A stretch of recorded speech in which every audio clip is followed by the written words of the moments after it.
Welcome back to Bearcast. Today we have a new member with us, Lindley Beavers. Would you like to tell us a little bit about yourself?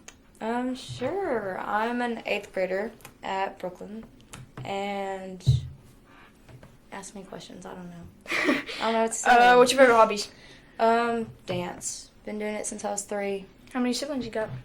2 older brothers. Ooh, fun. Yeah. One's a junior in college, and the other graduated high school last year. All right then. What's your favorite color? Blue. All right.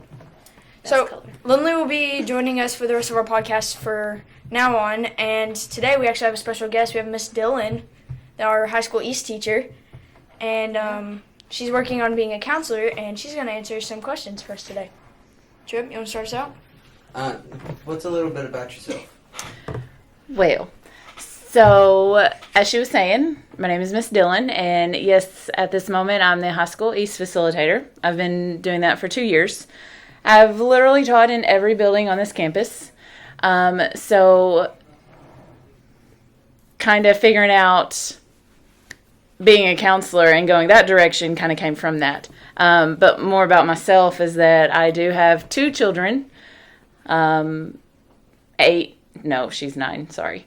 She's turned 9. 9 and 4, and they're very involved in sports, so we do that a lot. My husband coaches softball, so we follow him a lot as well. We just got a new dog. Yes. What's the dog's name? Stormy. What breed is he? She is an Aussie. Horsey Daisy. And she's very skittish at the moment. She's actually 5 years old. So most of the time she lives under my bed. Aww. But yeah, I guess that's a good enough background information. So, Why did you become a counselor? So 4 years ago, yes, I was teaching in the middle school, and every day we had advisory, yes. And during that time, I worked just specifically with either a group of girls or a group of boys from my classroom, and it was a time where we just talked. We talked about everything, issues that they may have been having, family issues, or just what they did on the weekend, and just kind of getting to do that with them and involved in that. And seeing what the counselor did over there at the middle school was really where I kind of just decided that's the direction I wanted to go at some point in my life. Yeah. that's neat. Now I'm kind of following in the footsteps over here, just a little bit. What goals do you wish to accomplish being a counselor? Well, that depends on what building I would teach in or be a counselor in. If we're like talking elementary and middle school area, really it's helping them deal with emotions and how to process those emotions, and because little bodies have a hard time dealing with emotions. Yes. So kind of working through that. If I was junior high, well, I guess I can classify all of them, but junior high and high school, especially high school, is just working with our seniors more and hopefully getting them to a point where they feel like when they graduate, they're actually prepared for college. Like they have the paperwork ready, they have their, FAFSA and scholarship stuff filled in and turned out, or filled out and turned in. Because a lot of them have no clue where to even start, and just working more with them one-on-one would be a place that I would start, especially with high school.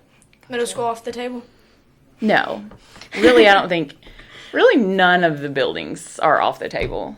But I really like elementary because I love little kids and play therapy and reading books and walking along their little alligator trail and hopping through the building. That is fun. Yeah. Yes. So if I had like an ideal situation, it would probably be with elementary. Gotcha. Cool. What mental problems do you see every day in your class? Well, that could probably be a lot. No, I think the biggest one is anxiety. And just that, especially at the state that we're in right now, with being 2 years past or into this pandemic, and people piling things on themselves without actually finishing them causes a lot of stress and a lot of anxiety that kids don't know how to deal with right now. And helping them process and to stop and to actually write it down, plan it out, and finish it. It's probably one of the biggest things I see right now. What about through the hallways? Same thing, or is there anything else? Through the hallways, they don't really talk. I beg to They differ. put in headphones and they just walk up and down the hallway. But really, probably with that, you're seeing more like girl drama or like girlfriend boyfriend issues, and well, sometimes that's just convincing them to talk to each other would help solve some of those problems. Gotcha. Well, why do you think some of those problems occur? Which one? All of them. All of them? Okay, well, the girl-boy problems, a lot of that stems from not talking to each other or being in, like, this age or, like, high school, junior high age. You're not as open-minded yet to everybody else's perspectives, and so it's very hard to sit down and have an honest conversation and to take into consideration the other person's true feelings and how you could actually help with the situation instead of, no, you're wrong, I'm right. And that's probably one of the biggest problems when it comes to that, as well as girl drama. As far as anxiety, well, it would probably help if we made deadlines and in a way stuck to them, offering leniency, yes, but nobody feels an urgency to complete anything right now, which is making a very big generation of procrastinators, and I am one of them. I am one myself. And waiting until the last minute to get something done really causes more stress in the long run. And at this stage for high schoolers, when that stress hits, they stop. And they don't want to pick up where they left off and just finish it. Instead, they just stop, they quit, they don't go back to it. And then they get so far behind, they don't even know where to pick up. And so that's where the anxiety just keeps piling up on. Can that lead to dropping out of school? Oh, yes. Because especially with some seniors, once you get behind, and say you get behind like your first semester, and so you come back Christmas and you've actually got to pick up the first semester and fix it while still going through your second semester, a lot of students right now are seeing it that there's no light at the end of that tunnel. So they're like, well, I'll just quit because it's easier to quit than to try to go back and do it all and fix it from there. Can that lead to doing drugs and... The statistics show that students that do drop out of high school are more likely to get involved in the recreational drugs and alcohol. I will say this is completely more speculation. This is not like hard facts or anything like that, but based on the students that I've witnessed to get behind so much and to drop out are usually have a little bit harder backgrounds. Maybe family life and home life is a struggle. And they kind of tend to turn to the recreational drugs or alcohol, and then can kind of add to the feeling of needing to drop out, because what's the point and where's the hope? Mm-hmm. That's sad. It's very sad. Yeah. It is. It is very sad. And it's really sad when you can still see the hope, but they can't. Yeah. Yeah. And it's real hard to convince them of that. Once you're out of school and you've already kind of fallen off that ship, it's hard getting back up on it being an adult. It is. Mm-hmm. And it takes a lot of self-grit and determination that you're going to do it no matter who's there with you, no matter who's helping you. You single-handedly want to overcome what your situation may be. Mm-hmm. And some people don't see it like that. And it's hard. Not everybody sees eye to eye. That has been proven.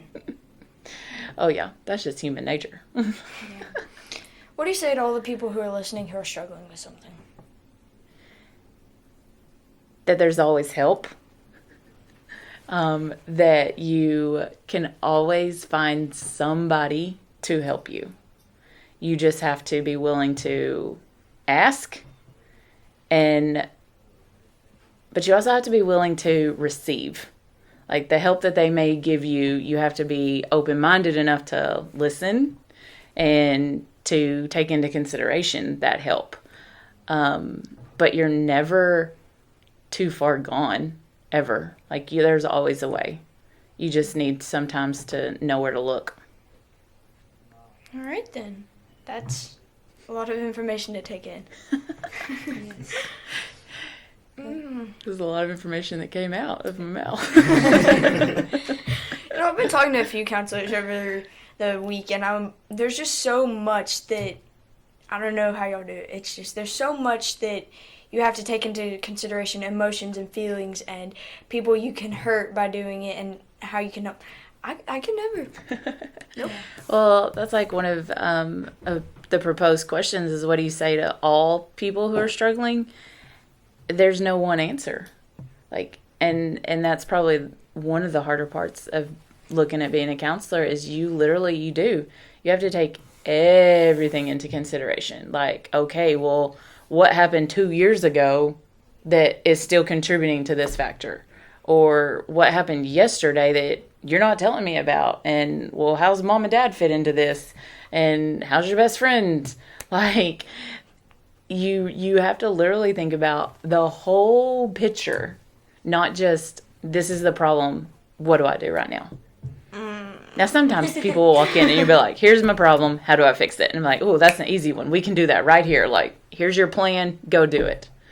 Those are a few far between. Yes. And that's another thing is people don't want to invest the time. They want it quick. They want it right then and there. They want the solution, and they want you to tell me the solution, not guide me to find the solution. Yeah. Yeah. So sometimes that can be a struggle, especially in the beginning. Yeah. But if it's like somebody that keeps coming, you eventually can get to that point where they start seeing more of the light and how to get there. Why do you think adults don't go and find help? Which this is an additional question, but why do you think does like insurance and money and patience play a part in that, or is it just emotions and feeling? And I would say first initial thought for any adult is pride. And I don't want to admit that something is wrong, that I can't fix myself. And that's pride. The money and financial side of it, most people, if they need the help, there are so many resources out there and that they can find that could offer them something. And so I would say probably not a lot of thought goes into it on that side of things. I would say as an adult, it really starts with how am I showing that I'm weak because I can't fix this problem myself. And that also, I mean, you're putting yourself out there. You're being very vulnerable. And it takes a lot of guts and courage to do that. is there ever any counselors who have to go to other counselors for help? Oh, yes, every day. And I didn't realize how much that was needed until I started doing like my internships. And so since last spring, I have been meeting once a week, every week, with the same group of other teachers that are working on their master's in counseling as well right now, and to talk to them about what had happened our previous week. And it may be school related, it may be home related, it may be totally off the wall conversations. But it was so nice to talk to somebody else and just to release and to know that there's somebody that can like talk back with you and kind of understand where you've been. Still may need counselors themselves too. Most definitely. Yeah. Y'all got any question for her? It's kind of called self-help, but take time for yourself, and you have to find that, especially in weeks that like that you deal with really hard issues, you've got to find somebody that you can talk to. And the good thing about counselors is there's always that confidentiality clause, where nobody's going to go tell anything else about what was said. And so that I can go in there and I can vent, or I can just let it all out and know that it's just between us, but yet somebody can talk back and understand what I'm going through. So yes, That's definitely need for counselors to have counselors. Yes. yeah. Because everybody else's problem goes on to you at some point, right? Yeah. Mm-hmm. Probably a good idea for my children to have a counselor other than me too. Yes. It's probably because you're the mom of them. Exactly. Yep. Yeah, I think I just would say it's not a problem to go to a counselor because everyone goes through something in their life, Mhm. and so just because you don't think it's normal, it is. Everyone has to do it. Yep. Good. I think that would be an awesome, to normalize seeing counselors, and getting help in that respect. I mean, just because you go see a counselor doesn't mean that it's bad, and it's not. It's a good thing that you're talking to somebody and you're letting those feelings out, not keeping them all bottled up inside, because eventually they come out no matter what. And you would rather them come out kind of slowly to somebody instead of all at once, all over whatever's in front of you. Yes. That is a whole scene that it's just embarrassing. It really is. But, yeah, a lot of people who think that people who go to therapy or get counseling, that they're automatically weird or made fun of for it. And it's not that It's not bad. abnormal. Yeah. There's nothing bad about going and seeing a counselor. And I wish that we could normalize that way more. Mhm. But, you're kind of fighting multiple generations of that not being seen as good. So it's going to take some time and work. But I think we're definitely on the right path. Yep. Another added question: how much do you think COVID, Oh, COVID caused a lot. Yeah. Just because people got so isolated. And when you get super isolated like that, just kind of the mental health that will go and on you, and the toll that it takes on you, but also the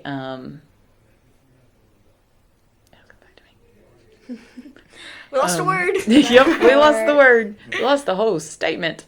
But also when COVID was over, well, not COVID was over, but the shutdown was over and people had to come back and you had to relearn how to talk to each other. Yeah. The social Some skills. people didn't, and they were okay being by themselves. And there's a lot of mental health problems that have came from that. It really Lots. took a toll on everyone. Oh yeah, Mhm. a toll. Not just cities or states, the No. whole world. Yeah. Yep, That's rough. it is. All right, then. Are we good? Yeah, I think we are. Thank you, Miss Dillon. You're Yes. welcome. Thank you, Later on in the future, I think we'll end up having Miss Rodriguez and the high school counselor. Miss Trotter. Yeah, Miss Trotter. Yes.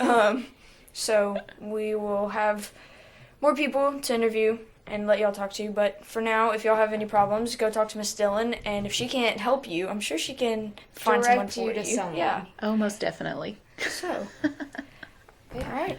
Yes. Thank y'all for Listening. being here, and thank y'all You're for welcome. listening. Thanks for inviting me. You're welcome.